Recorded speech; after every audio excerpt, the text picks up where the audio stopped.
This episode is brought to you by Deal. Managing a global team is complex. Deal makes it simpler with payroll, HR, IT, and compliance, all in one place. That's why over 35,000 businesses trust Deal to hire, pay, and manage teams worldwide. See how Deal works at deal.com/Adrian Tan to learn more. That's DEEL.com/ADRIANTAN. Deal, your forever people platform. Skipping college was never something anybody expected of me. If you ask somebody from my high school, I was a very studious, serious person, and I wanted to sort of take charge of my learning and my fate by choosing my own path during the pandemic. Because with so many things out of your control, I thought that I might as well control what I do for the next 1 year. So I told myself I didn't have a network. My parents didn't work in tech or anything remotely similar as well. So I used what I had, which was, I think, to create a newsletter from scratch and build some traction, you at least need readers from any background. So the first thing I did was DM people on my Facebook account, inviting them to subscribe. I was like, oh, LinkedIn. And then I would see something like, do things that don't scale. And I'm like, yeah, definitely adding everybody one by one is not scalable. And I would spend hours doing that.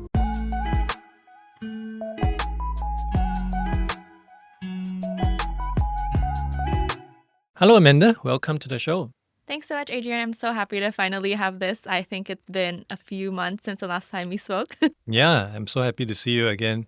Before you update us on what you've been up to, maybe for my listeners and viewers who may not be familiar with yourself, how do you normally introduce yourself? I would talk about maybe my background in my work first, and I'll talk a little bit about myself. So my name is Amanda. I am actually Chinese Filipino, but I moved to Singapore last year, and I run a media company. We focus on startup news in Southeast Asia when we started through a free newsletter that went out 4 times a week.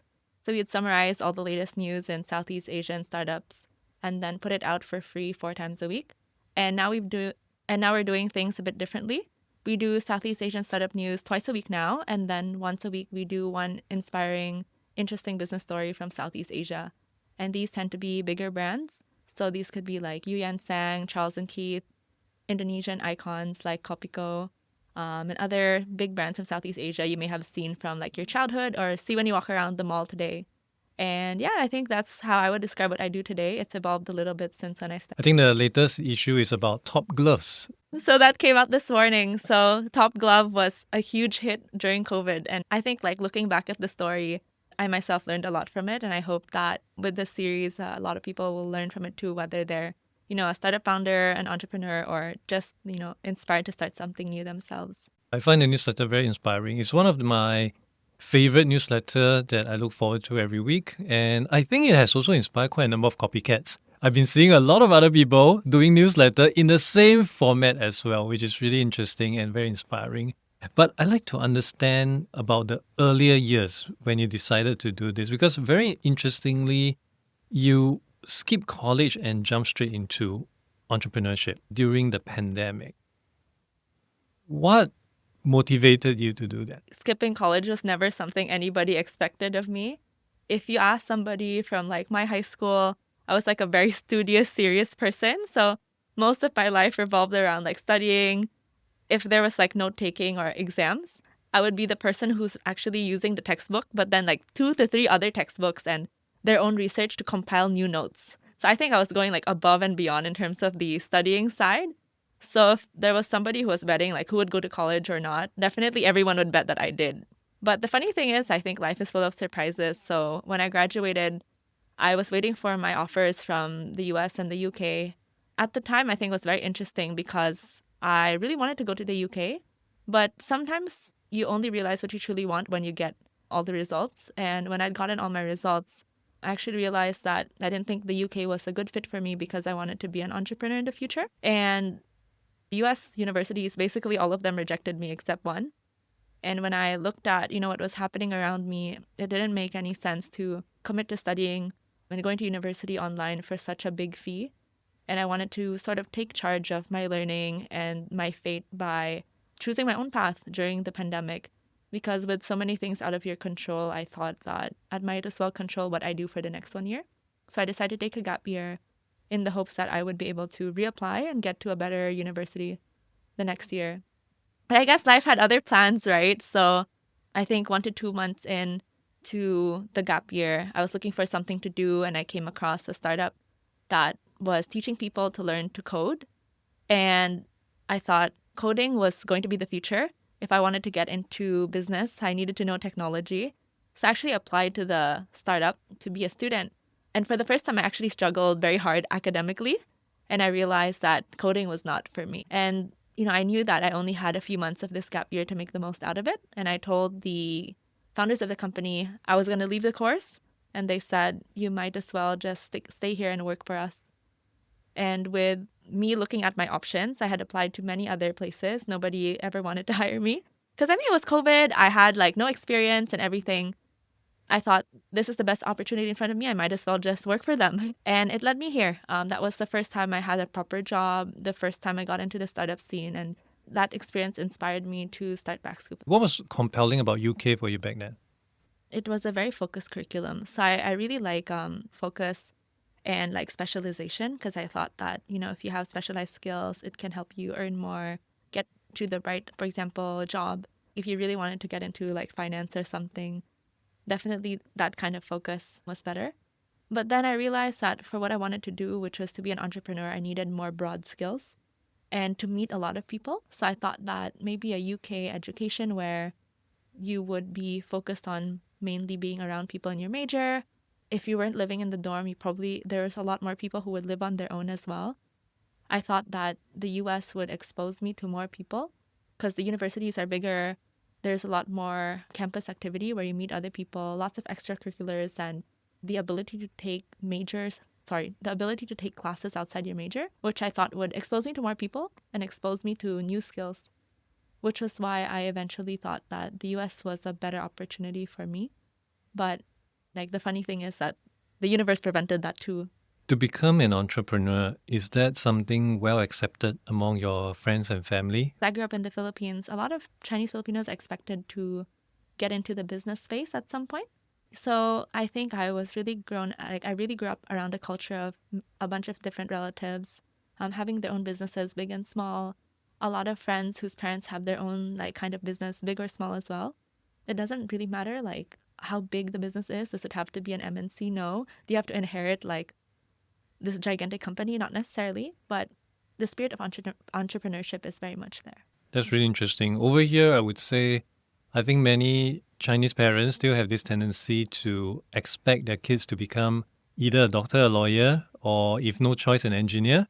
Yeah, but it's always the top two that always linger, which is why there is always this demand for more and more tuition, more and more enrichment just to drive people crazy. It's the same in the Philippines too, like doctor, lawyer, engineer. They're all very well respected. And I think my parents would have been very happy to see me there. But I think entrepreneurship is also up there as well. You started BackScoop with virtually no industry connections and experience. What was your first step in trying to build a community and a subscriber base? When I started, like my only network were the people from my previous job, right? So that startup, I had the founders, I had the people I met through the job, like maybe my clients when I was trying to sell things B2B. So those would be different startups. But again, I was like this young intern. So I don't think these are like years-long connections that I could tap into, right? I didn't have like a network of people from university. My friends from high school, like I could tap into them, but they were still studying university, right? So I told myself I didn't have a network. My parents didn't work in tech or anything remotely similar as well. So I used like what I had, which was, I think to create a newsletter from scratch and build some traction, you at least need readers from any background. So the first thing I did was DM people on my Facebook account, inviting them to subscribe. And I knew that they're not necessarily the target audience, but at least, knowing that there are 100 people reading the newsletter or subscribe to the newsletter is better than like 10, right? And if I were to pitch it to other people saying I had like 1,000 subscribers, whether they are from like tech or not, sounds better too than like 10 tech people. So that's what I did first. And obviously I ran out of Facebook friends. So I was like, oh no, what do I do? How do I find more people? My business can't stop here. So the next thing I did was I went on LinkedIn because I was asking myself, where do the people that I want to target hang out and how do I easily find them? Especially like considering I was in my bedroom in the Philippines, it was COVID, LinkedIn was the answer. So I would DM people after adding them.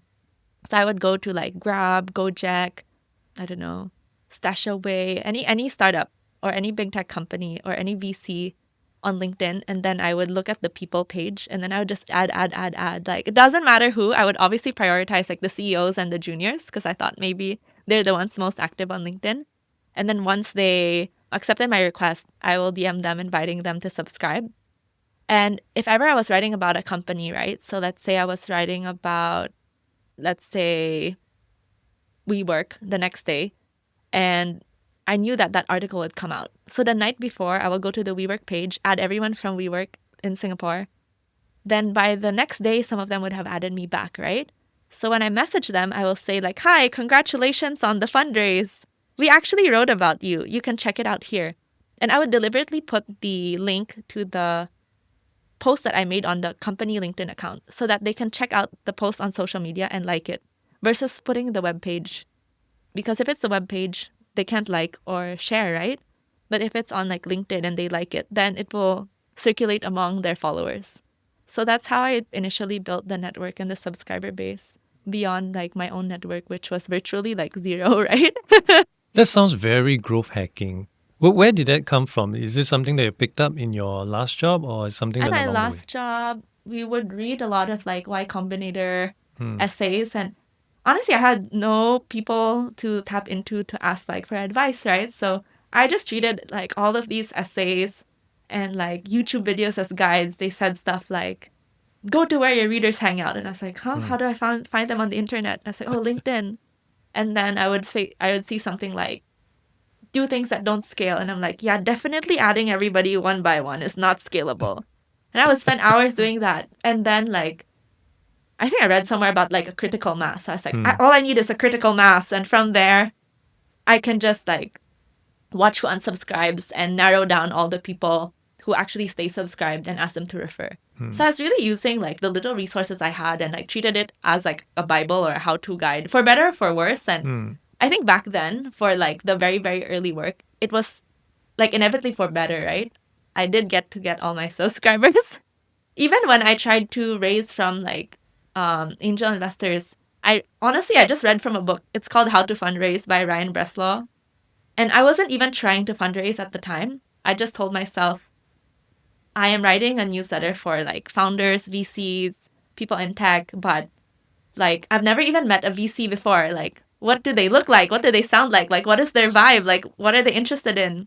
It sounds very stupid, but I was just curious like what kind of people are they? So I decided to like get connected to some VCs and pretend to pitch BackScoop to them so that I can just interact with Hmm. them and see what questions they ask me. So I got that book that I mentioned, like How to Fundraise by Ryan Breslau, and it has like a whole how-to guide of like how do you write the first email? What do you say in the first call? These are the questions you ask. And I didn't even read past like what to do on the first call because I had zero intention of like raising any funding and had zero belief in myself that I would even raise any money, right? So I stopped there on like chapter whatever, went into those calls. I think I met like 3 to 4 different investors. And one of them actually emailed me back and said, "We want a second meeting." And I was like, "Oh no, I need to read the rest of the book." So I really followed a lot of things as if they were a how to guide. So that's what the early days were like for me. It's like Hmm. read instructions, do the work, read instructions, do the work. And read just enough. Yeah, and then read just enough, like do not like do more. Hmm. I think I was really very much like a short-term thinker, deliberately trying to get those quick short-term outcomes. But obviously for the better, right? Like I knew that I can't just get random people to subscribe to the newsletter. And when it comes to the newsletter itself, of course, in its current stage, the format and all, I think people can go online to take a look. So it's very, I would say it's very casual, very lighthearted. There's bullets point, very easy to read, a lot of breaks in between, so it really captured attention. Was it like that from the very first issue, or how did it arrive to where it is today? I think the voice and tone, like at its core, has always been the same. Like we try to make everything concise, easy to understand, fun, and give you just enough information that you need so you can get the gist of what's going on. I think maybe here and there we got more funny in some ways, less funny in Mm. some ways. Some of the articles got longer, got shorter. So I think those have evolved a bit, but at its core, it's always been the same. In terms of the structure of the newsletter, things have definitely evolved. So, for example, when we actually started BackScoop, we had it as Southeast Asia and India. Then we realized that Southeast Asia as a market is its own sort of like little bubble of its own. So we can't mix it with India because India is such a huge market.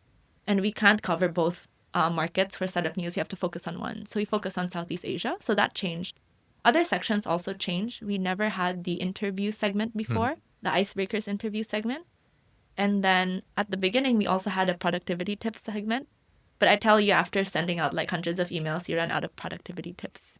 I started inventing some like that I've done myself. And I was like, I really got nothing. Like I've searched Google, I found all the productivity websites of the universe. I've watched YouTube videos and there's nothing new anymore. So I had to take that out once I was out. And I realized people didn't really love it. You started this as a one-person show, and right now you have a team supporting you. So what are some of the challenges along the way as you scale your newsletter from just yourself to a team that you're managing right now?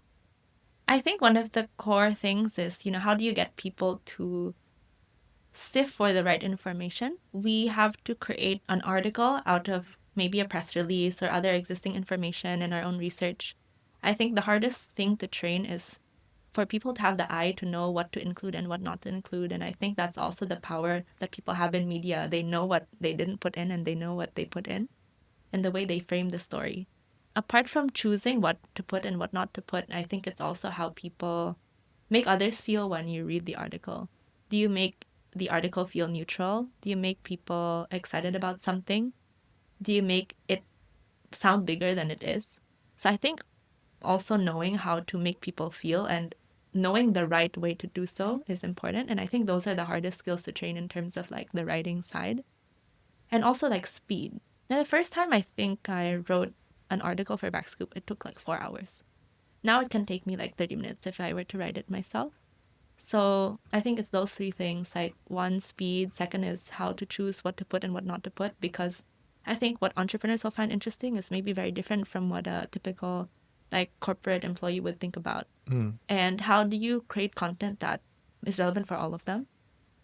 And then at the same time, like how do you make people feel when you read? So I think those three things are the hardest to do, especially as I like grow my team and become more of like an editor than a writer. Because at the core of it also, the main business is still writing all these articles. Like, yes, we do events and all, but what we're known for and what most people read are the articles. And I think that's what we have to be responsible for too.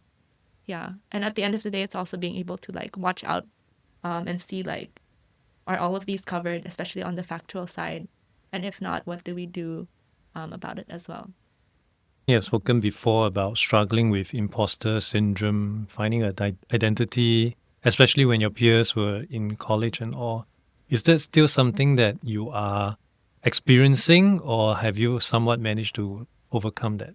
I think imposter syndrome never ends. I think the nature of it is just different. So I think before when I started, I was like, oh my gosh, I don't want to run into like anybody I know from like high school or any of my friends because like, I'm not ready to face them yet because like I didn't go to college and I feel like to face them, I have to show them that, I still did pretty okay.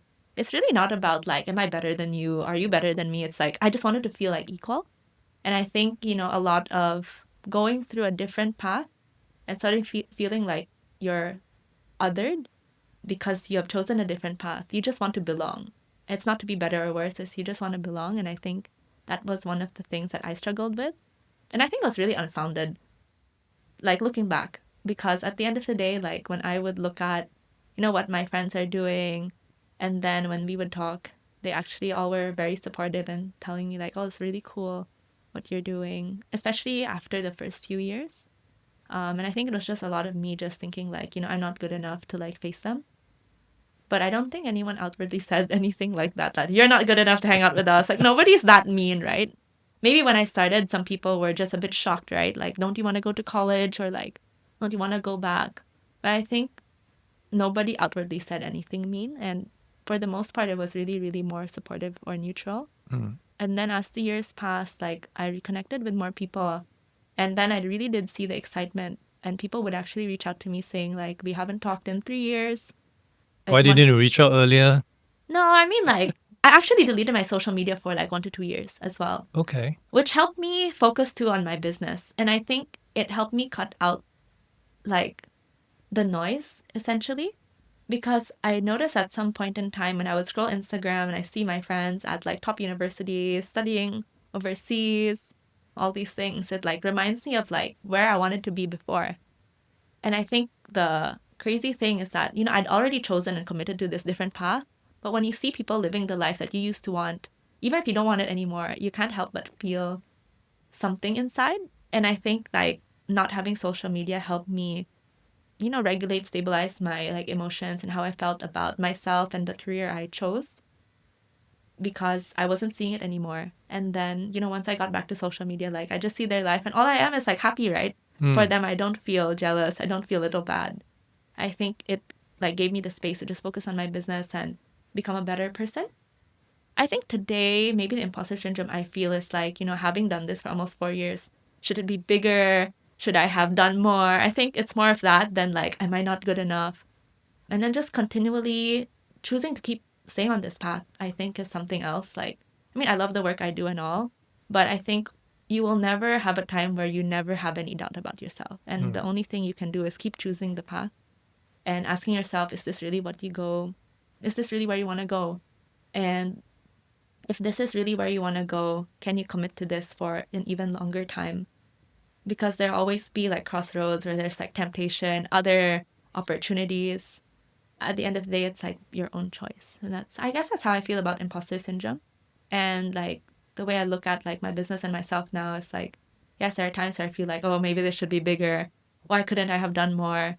Then I just tell myself, okay, I mean, you can work harder and do more then. Right? That's Like, true. that's the only way to solve it. I think one of the things I realized earlier on in my career is like, if you don't feel confident about yourself, then you should do things that make you feel more confident, whether that is like waking up earlier and going to the gym, taking on a big project and succeeding. Because if you do these things, then you feel more capable. And that's how you develop real confidence, because you have something to show for it. And I think you have to show it to yourself. So there, yeah.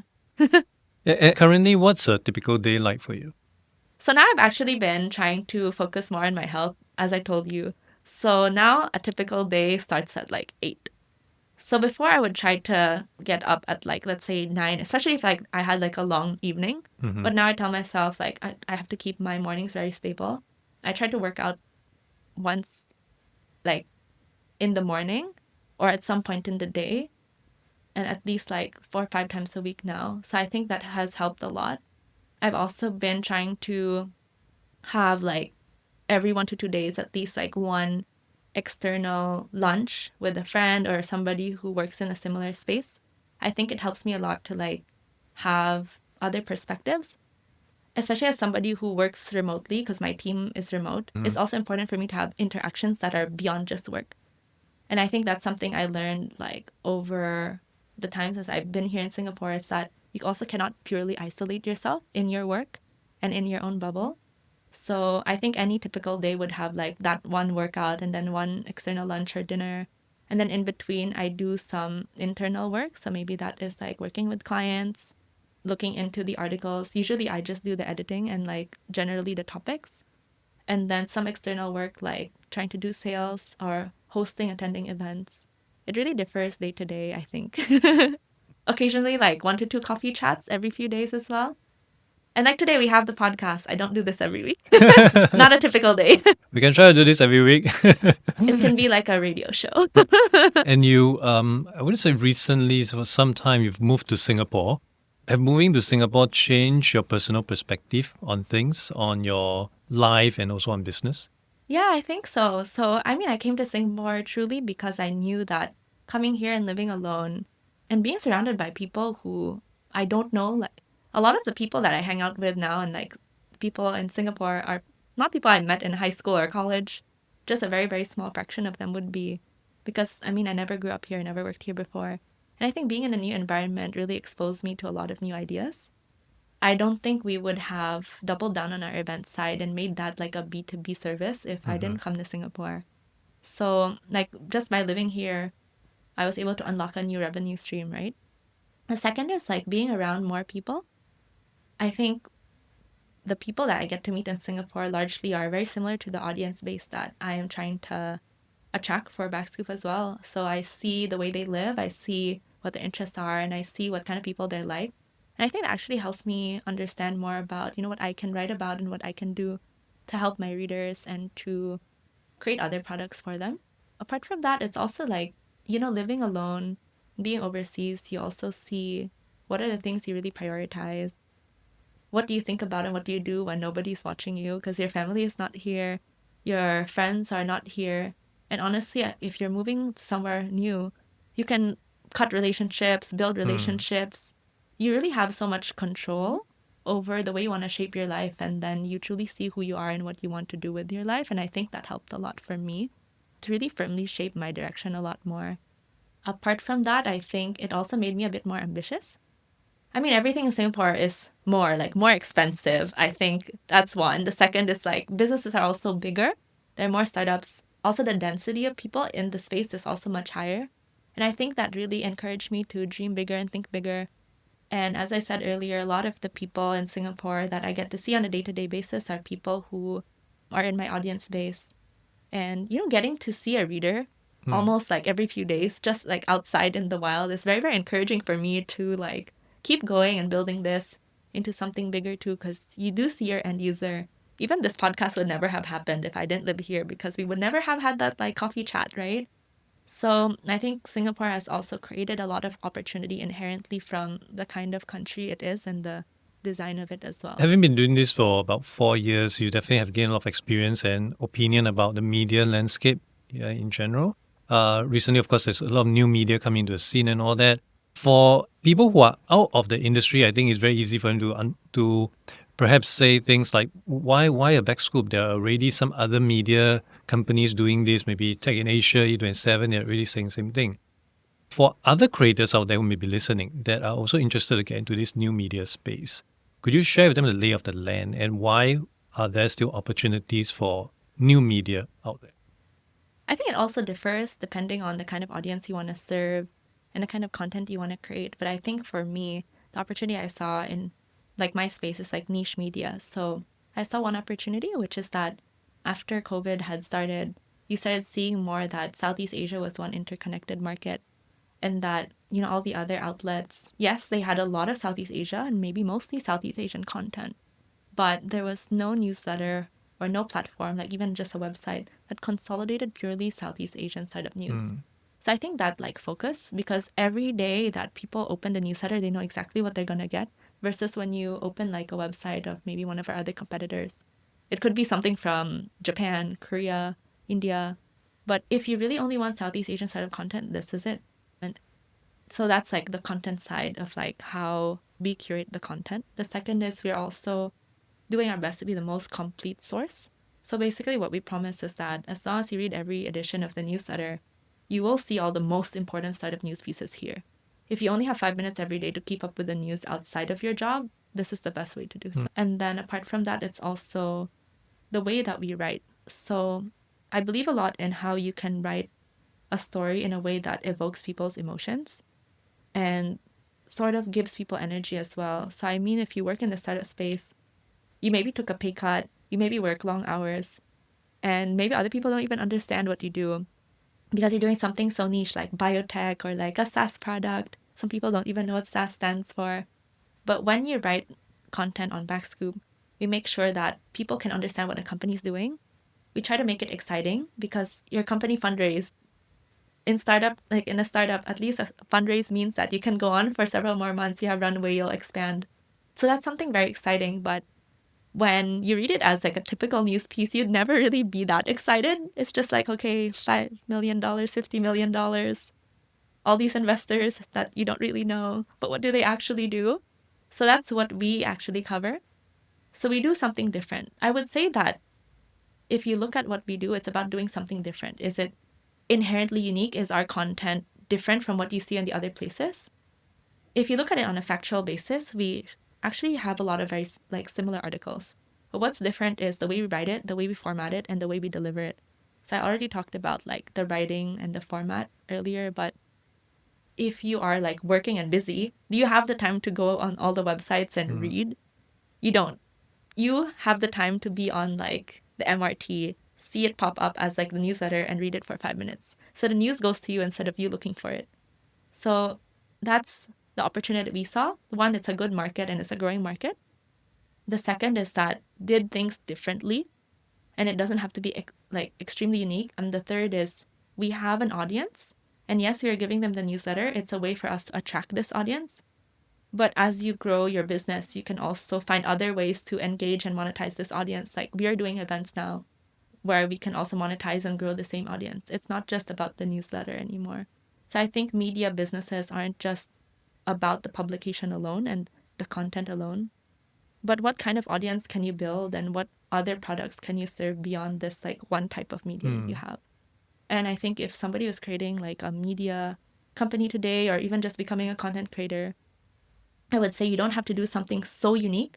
You just have to be very different and be very clear about the difference and have a very specific and niche audience and just keep giving them what they want and keep adjusting slowly from there because that's what we did.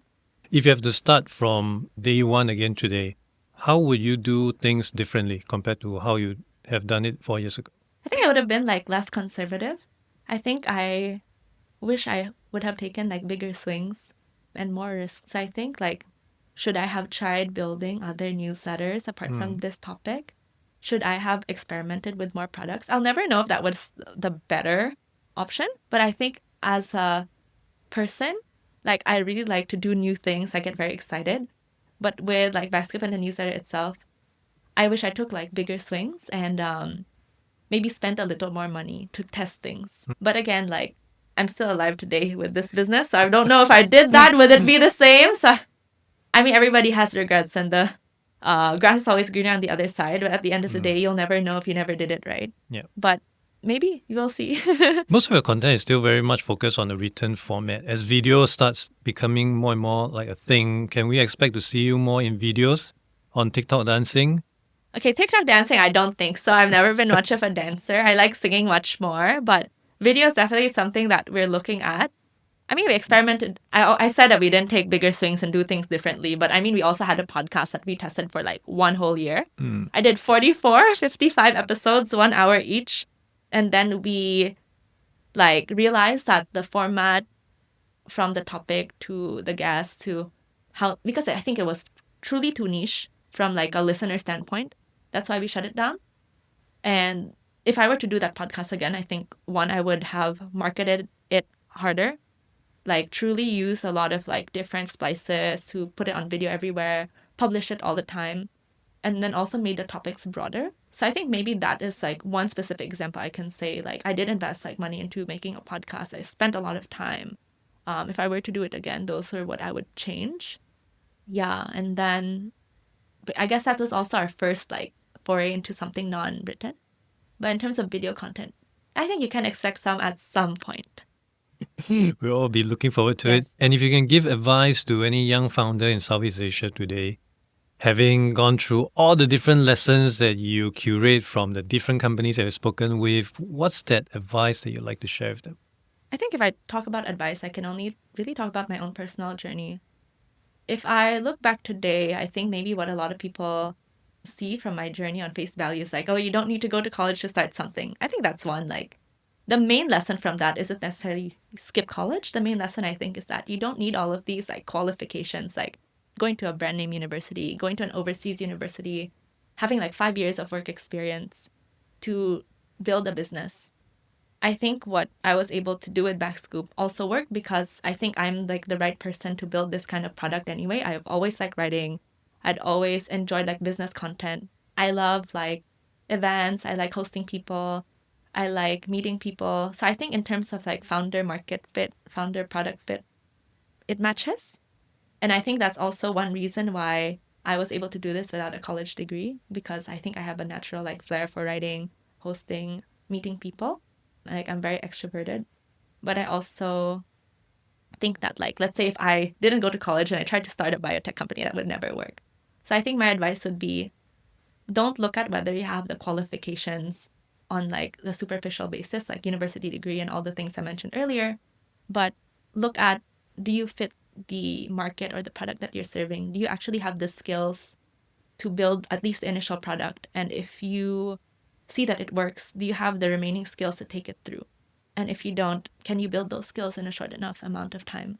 So I think that would be the advice I give, because, I didn't know if I'd have the skills to grow the business after, but I told myself I would learn, right? Like, I learned how to eventually make contracts. I learned how to host bigger and bigger events. I learned how to do sales and all these things, and I knew I would have the resilience to like figure it out. So I think that would be the advice that I would give people. Don't look at all the superficial qualifications. Just ask yourself, are you the right person to at least start the initial product? And do you have the capacity to learn everything to take, to see it through? Amanda, lovely speaking with you. Thank you so much for coming on to the show. Yeah, thank you so much for inviting me, and I'm really glad you wanted to share my journey with other people.